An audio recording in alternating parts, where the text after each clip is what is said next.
Good morning, students. I am Prem Misra. Today I am going to discuss about some cell organelles. जैसा कि पहले आपको बताया जा चुका है एंडोप्लाज्मिक रेटिकुलम के बारे में, आज हम सेकेंड ऑर्गेनेल्स गोल्जी एपेटस के बारे में बात करेंगे। सबसे पहले Golgi एपेटस। The Golgi apparatus, first described by Camillo Golgi, consists of a system of membrane-bound vesicles, flattened sacs, arranged approximately parallel to each other in stacks called cisterns. Golgi apparatus ये आपको Camillo Golgi ने पहले describe किया, जो membrane bond vesicles होते हैं, arranged approximately parallel to each other, एक दूसरे के पैरेलल होता है, जिसको सिस्टर्न्स कहते हैं। This membranes often have connections with the membranes of endoplasmic reticulum, और ये मेम्ब्रेन कनेक्ट होता है एंडोप्लाज्मिक रेटिकुलम के मेम्ब्रेन से, and therefore constitutes another portion of a complex cellular membrane system. The material synthesized near the endoplasmic reticulum is packaged and dispersed to various targets inside and outside the cell through the Golgi apparatus. Golgi apparatus के through कोई भी materials आपको अंदर या फिर बाहर जा सकता है। It's functions include the storage, इसका फंक्शंस स्टोरेज का है, modifications and packaging of products in vesicles में मॉडिफिकेशन करने का भी, पैकेजिंग करने का भी इसका फंक्शन होता है। In some cases complex sugars में be made from simple sugars in the Golgi apparatus. अब देखिए, बहुत इंपॉर्टेंट लाइन है, कुछ केसेस में कॉम्प्लेक्स शुगर ये बनते हैं सिंपल शुगर से गोल्जी एपेटस में। गोल्जी बॉडी या गोल्जी एपेटस भी कह सकते हैं। The Golgi apparatus is also involve in the formation of lysosomes. Golgi apparatus ये इन्वॉल्व होता है लाइजोजोम के फॉर्मेशन के लिए भी, ठीक है। अब बच्चों, थर्ड जो है हमारा लाइजोजोम। लाइजोजोम के बारे में सुनिए। लाइजोजोम क्या होता है? Lysosome structurally, lysosomes are membrane bond sacs fill the digestive enzymes. Lysosomes ये मेम्ब्रेन बॉन्ड सेक्स होते हैं, थैली के समान, जिसमें डाइजेस्टिव एंजाइम भरे होते हैं। This enzymes are made by RER, it means rough endoplasmic reticulum के द्वारा इसमें एंजाइम बनते हैं। Lysosomes are a kind of waste disposal system of the cell. Lysosomes एक तरह से सेल का वेस्टिंग मटेरियल से है उसको डिस्पोज करता है। This help to keep the cell clean by digesting any foreign materials as well as worn out cell organelles. देखिए, इसका भी बहुत इम्पोर्टेंट फंक्शंस है। लाइजोसोम क्या करता है? सेल्स के अंदर जो फॉरेन मटेरियल है उसको डाइजेस्ट करता है, उसको डीएक्टिव करता है और सेल को बचाने का काम करता है। Foreign materials entering the cell, जब फॉरेन मटेरियल एंटर करता है सेल के अंदर, सच एज बैक्टीरिया और food as well as old organelles end up in the lysosomes which break complex substances into simpler substances. देखिए, अब इसके अंदर ये कहा जा रहा है जो सेल के अंदर जैसे बैक्टीरिया है या कोई फूड मटेरियल्स ऐसा जो टॉक्सिक सब्सटेंस हो, या फिर कुछ ऐसे सेल के अंदर जो ऑर्गेनिल्स हैं जो बेकार हो गए हैं, उसे लाइजोजोम जो है डाइजेस्ट करता है। व्हिच ब्रेक कॉम्प्लेक्स, और वो ब्रेक डाउन करेगा कॉम्प्लेक्स सब्सटेंस को सिंपलर सब्सटेंस में, एक तरह से डाइजेशन का काम करता है। Lysosomes are able to do this because they contain powerful digestive enzyme. Lysosome ऐसा इसलिए करता है क्योंकि उसके अंदर पावरफुल डाइजेस्टिव एंजाइम होते हैं जो कैपेबल होता है breaking down all organic materials, जो किसी भी ऑर्गेनिक मटेरियल्स को ब्रेक डाउन करने के लिए कैपेबल होता है। During the disturbances and cellular metabolism, और सेलुलर मेटाबॉलिज्म के दौरान, for example when the cell gets damaged, कभी कभी सेल जो है डैमेज्ड हो जाएगा, लाइजोजोम्स में burst and the enzymes digest their own cell. तो लाइजोजोम उस कंडीशन में बर्स्ट हो जाता है और उसका एंजाइम जो है अपने सेल को ही डाइजेस्ट कर जाएगा। Therefore, lysosomes are also known as the suicide bags, यानी suicidal bags जो है सेल का कहा जाता है, इसलिए इसको आत्महत्या की थैली भी बोलते हैं, सुसाइडल बैग। अब आइए बच्चों, फोर्थ है हमारा सेल ऑर्गेनिल्स, माइटोकॉन्ड्रिया। माइटोकॉन्ड्रिया आप शुरू से पढ़ते आ रहे होंगे माइटोकॉन्ड्रिया के बारे में। Mitochondria are known as the powerhouses of the cell. Mitochondria have two membrane coverings. Mitochondria जो है सेल का पावर हाउस कहा जाता है और इसमें दो मेम्ब्रेन कवर करते हैं। The outer membrane is porous. Outer membrane pore like structures होते हैं, while the inner membrane is deeply folded, और जो इनर मेम्ब्रेन है डीपली फोल्ड रहेगा अंदर की ओर। The folds increase surface area for ATP generating chemical reactions, और जो माइटोकॉन्ड्रिया के अंदर जो फोल्डिंग पार्ट्स है वो ATP के लिए सरफेस एरिया मतलब इंक्रीज करता है जहाँ पे केमिकल रिएक्शन होते हैं, for ATP generating chemical reactions. The energy, ATP का फुल फॉर्म क्या होता है? Adenosine triphosphate, you know adenosine triphosphate. The energy required for various chemical activities needed for life is released by mitochondria in the form of ATP, adenosine triphosphate molecules. जो energy required होता है various chemical activities के लिए वो आपको energy मिलता है ATP के फॉर्म में।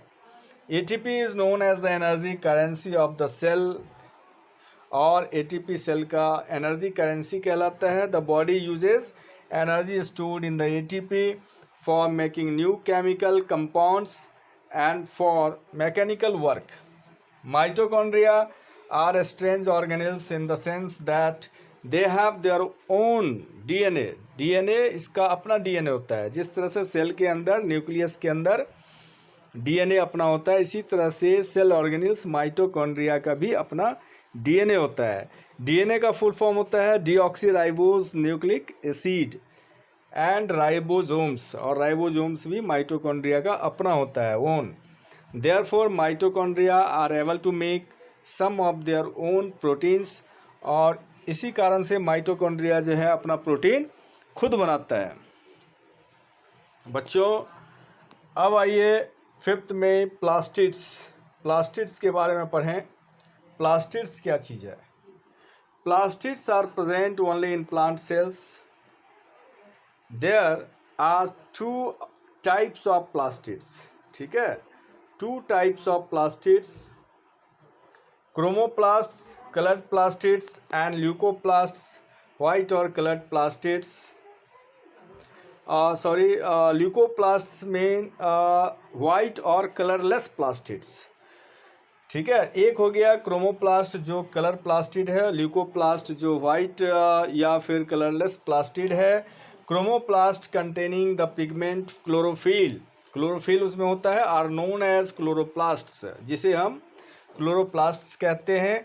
Chloroplasts are important for photosynthesis in plants, plants में बहुत ही इंपॉर्टेंट होता है फोटोसिंथेसिस के लिए। Chloroplasts also contain various yellow और orange pigment in addition to chlorophyll.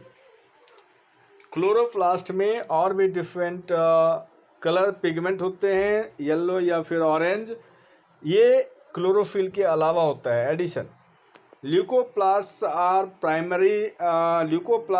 Primarily organelles in which materials such as starch, oils and proteins granules are stored. Leucoplast ये primarily organelles होते हैं जिसमें मटेरियल जो है स्टार्च के रूप में, ऑयल्स के रूप में या फिर प्रोटीन ग्रेन्यूल्स जो है के रूप में स्टोर्ड होते हैं। The internal organisations of the chloroplast continuous consists of numerous membrane layers embedded in material called the stroma।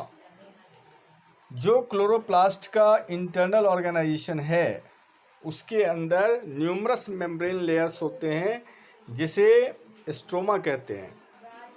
This are similar to mitochondria, ये सिमिलर होता है माइटोकॉन्ड्रिया का इन एक्सटर्नल स्ट्रक्चर्स में। Like the mitochondria, plastids also have their own DNA and ribosomes. बिल्कुल mitochondria की तरह ही plastid के भी अपने डीएनए और राइबोसोम्स होते हैं। ये आपको ध्यान रखना होगा। प्लास्टिड जो है प्लांट सेल में होते हैं, ना कि एनिमल सेल में। अब आइए सिक्स्थ हम लोग जाने वैक्यूल्स के बारे में। Vacuoles are storage sacs for solid और लिक्विड कंटेंट। सॉलिड और लिक्विड कंटेंट्स के लिए जो है वैक्यूल्स आपको बिल्कुल थैली के समान होता है, थैले के समान जो स्टोर करता है सॉलिड और लिक्विड कंटेंट्स को।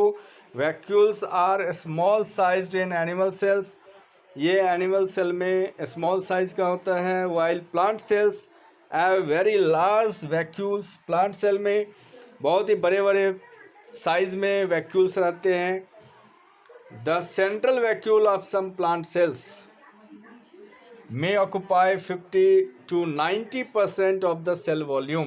सेंट्रल वैक्यूल जो है कुछ प्लांट सेल्स में 50 से 90% जो है सेल का जो वॉल्यूम है, जो जगह है, उसको करीब 50 से 90% है ना, वो जगह जो है वो ऑक्यूपाई कर लेता है। कौन क्या करता है? सेंट्रल वैक्यूल कुछ प्लांट में।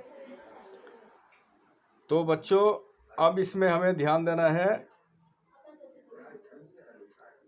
इन प्लांट सेल्स वैक्यूल्स, अब देखिए, in plant cells vacuoles are full of cell sap and provide turgidity and rigidity to the cell. Plant cell में जो वैक्यूल्स होते हैं ये बिल्कुल फुल ऑफ सेल सैप होता है and provide turgidity and rigidity to the cell.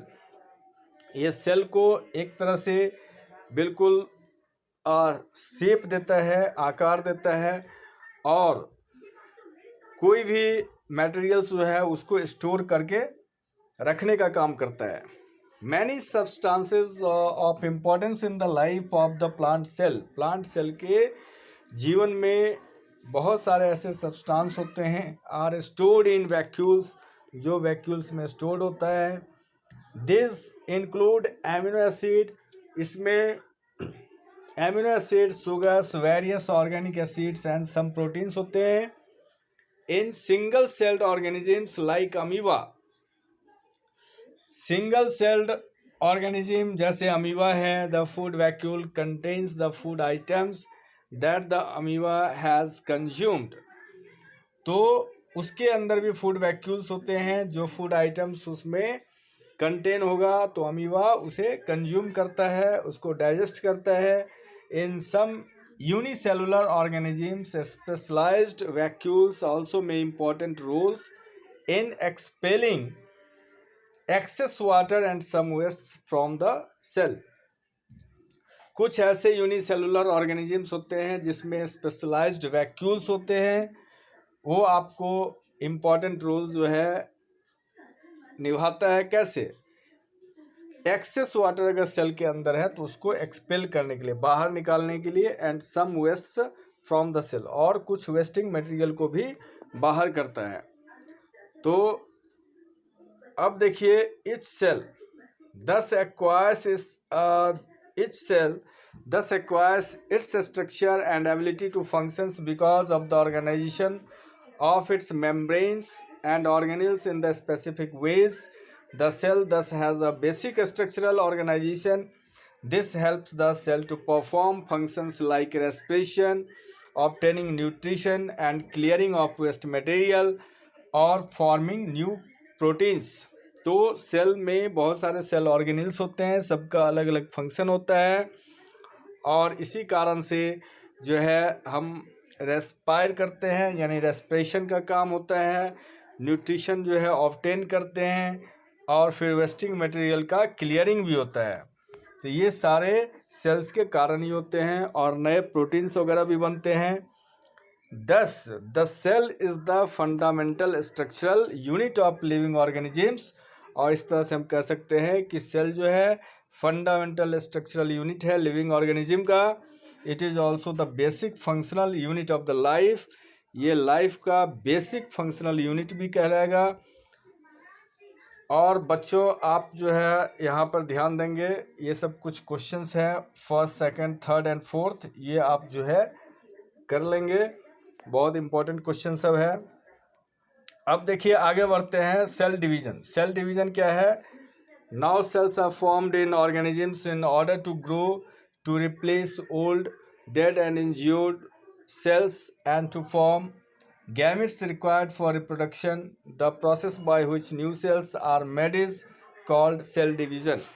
Cell division किसी भी ऑर्गेनिज्म में बहुत ज़रूरी होता है ताकि एक सेल से दो सेल बन सके, ग्रो करने के लिए, फिर रिप्लेस करने के लिए, अगर ओल्ड कोई सेल है तो उसे रिप्लेस भी किया जा सके, डेड या फिर इंज्योर्ड सेल्स के लिए, और गैमेट फॉर्मेशन के लिए भी ज़रूरी होता है. The process by which new cells are made is called cell division. और इस तरीके से एक सेल से अगर दो सेल बनते हैं तो उसे हम सेल डिवीजन कहते हैं. There are two main types of cell division. First है माइटोसिस और सेकंड है meiosis. The process of cell division by which most of the cells divide for growth is called mitosis. और जो cell का division होता है by which most of the cells, जिसमें divide होते हैं ग्रोथ के लिए, ग्रोइंग के लिए, तो वो माइटोसिस कहलाएगा. In this process each cell called mother cell. और इस प्रोसेस में हर एक सेल जो है कॉल्ड मदर सेल जो है कहलाएगा. अब देखिए, माइटोसिस